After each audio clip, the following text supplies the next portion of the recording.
Hello everyone. This is the first little fireside chat that Buck and I are going to be doing for you. This came about because Buck posted his speech that he made to a group in San Diego on some of the processes that we've been doing. And it was well received, and several people said, wouldn't it be great if you could do little small fireside chats and talk about some of the oneness processes or principles. And we thought that's a great idea, but we don't really want to talk about the principles. What we like to do is talk about our experiences with some of the lessons and some of the processes that we've learned from the Oneness University. So tonight we're going to do the first of these, and that is we're going to start talking about the teachings of the chakras, the 7 major chakras. And tonight's discussion is going to be on the teaching of the 3rd chakra. Buck, this is one of your favorite teachings. Why don't you introduce this? Okay. This is the teaching that's published by Bhagwan of the Oneness University. And it goes like this. Anything experienced fully turns to joy. And my biggest example of this, I think, was a number of years ago, actually long before I heard this teaching from Bhagwan. I was depressed. And I got really annoyed with myself because I just couldn't throw this off. So I decided I'm going to sit down here on my meditation bench, and I'm going to stay here, and I'm going to feel depressed. I'm going to feel as depressed as I can possibly feel. Everything that's wrong, I'm going to just dive into it. So I sat down and I started doing that. And I got more and more and more and more depressed. But it only took about 10 minutes, and suddenly I burst out laughing. It was like, by allowing myself to really be depressed, I get finished with it. And I really haven't been depressed since that time. So when I heard this teaching, I thought, I know that works. Oh, you want to say something experience, Virginia? You know, I had a very similar experience. It's a little embarrassing, but it's definitely real life. Several years ago, I was spending a lot of time with a person, and I fell in love with them. And so I decided that I would talk to this person and tell them of my love. And so when I did, I sat down, told them the way I felt, and the person says, well, Virginia, that's fine, but no, I don't feel the same way. That isn't going to work. Well, I was devastated because my mind had cast the future ahead a little ways, and so I was disappointed. So I went home, and I remembered getting in touch with my feelings. This was even before I heard the truth of the 3rd chakra, but I said, I've got to be in touch with my feelings to find freedom from this. So I just began to feel anger at myself, angry at this person. I was disappointed.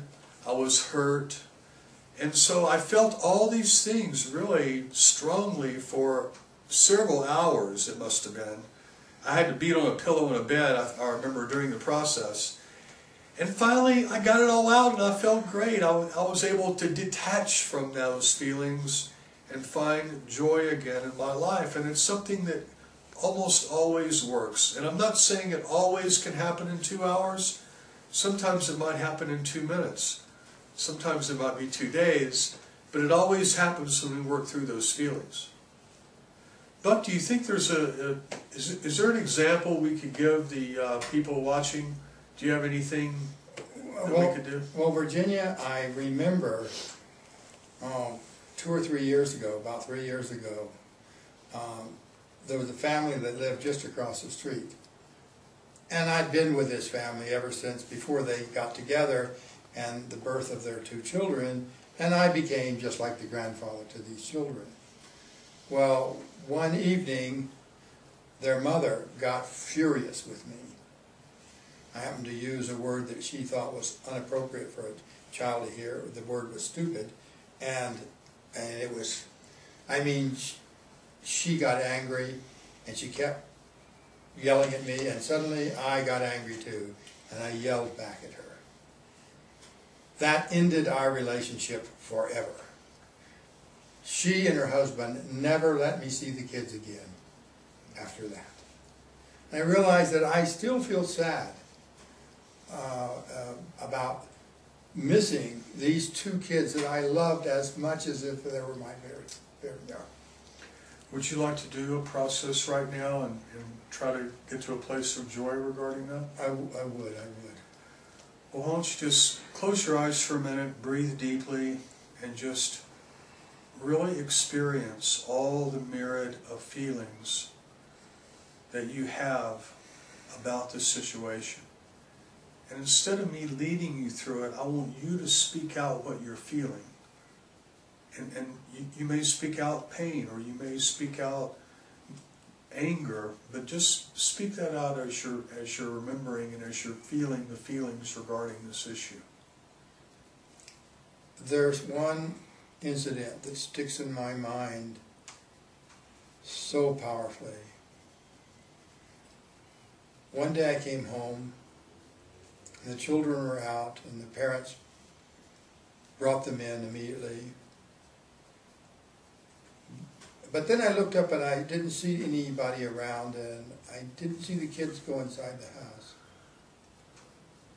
But I sort of intuited that they were in a van there, and the van had one of the locks taken off and the door handle taken off.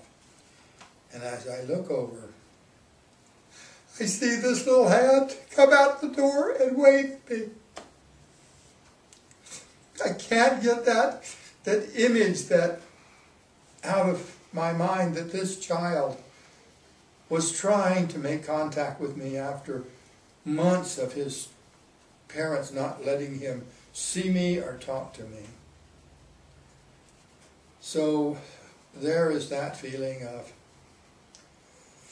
you know, these kids are growing a lot now. They were just like, that was about maybe 2 or 3 years old then.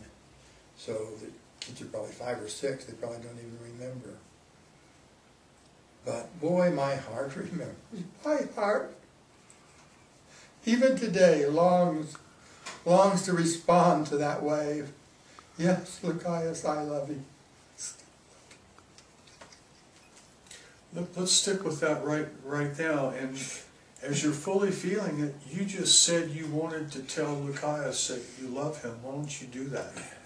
Lucius, I love you. I will never, ever, ever stop loving you.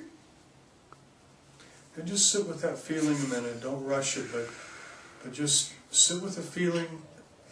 And it may be both. It may be hurt and disappointment, but it's also love for Lucius. Sit with those two things right now, and then speak forth what you feel. Oh my gosh. This makes me realize that I have, and I still feel, an incredibly, incredibly strong bond of love. That no matter how much years, or how much pain, or how much distance separates us, lack of contact, that love that I have is so powerful. I still feel it today as much as I ever did. And that's the love that you have with Lucius, makes each of you one with each other. And even though there's the disappointment and there's the hurt, it's a stronger bond that you just experienced by your love with him. Isn't that? That's right. That's right. I can remember now that I have loved deeply, deeply, deeply, a love that's everlasting and ongoing. And I feel some joy from that. Yeah, I feel some joy to know that I have had that experience, and that experience still lives within me. Yes. Thank you for taking me through this. I'm not laughing, but there is joy. And I'm feeling that joy deeply right now. Thank you for sharing that with all of us, Buck. That's powerful. And that's the power of the teaching of the third chakra. When you experience something fully, just the way Buck just showed us and modeled for us, the joy comes and a realization comes of our connection to all people and our connection even to those that represent the hurt that we have. So I hope that was a blessing for you, and we're going to be going through one of the teachings of each chakra about every week, and we really hope you'll tune in and listen to us. Thanks a lot for being here. Thank you.